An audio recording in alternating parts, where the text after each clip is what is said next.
Simon Cowell and David Foster magiging isa nga ba sa producer sa concert ni Sarah Geronimo abroad?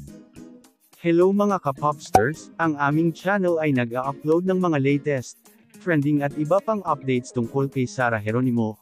Kung gusto mong nakakapanood nito, please consider to subscribe upang mas updated ka sa mga bago naming videos.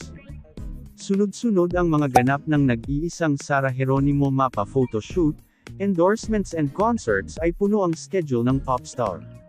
Last week nga ay katatapos lang ng concert nito sa General Santos with Eric Santos at ngayong darating na June 1 ay special guest si Sarah sa anniversary concert ni Darren Espanto at kasama sa special guest si Regine Velasquez at Vice Ganda.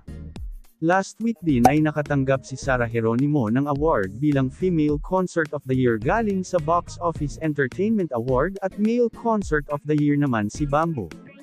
As per record nakatatlong award na si Sarah Geronimo galing sa Box Office Entertainment Award as Box Office Queen for Movie at ngayong taon ay Female Concert of the Year.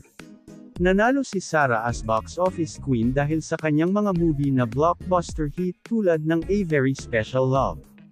Samantala, magkakaroon ng concert sina Sarah Geronimo at Bamboo sa Australia ngayong darating na August, at ngayong ding taon balak nilang mag-concert sa US with bigating producers and productions. Ayon sa legit source isa sa magiging producer sa concert na ito ay sina Simon Cowell at David Foster. Pero hindi pa 100% na sigurado sa balitang ito. Noong nakaraang taon kasi ay trending si Sarah Geronimo dahil napabalita na magiging producer ang sikat na artist, judge at producer sa ibang bansa na si Simon Cowell. Pero ngayong taon ayon sa source possible daw na matuloy na ito kasama si David Foster gayong mas lalong nakilala si Sarah Geronimo bilang Global Force Awardee sa Billboard Women in Music.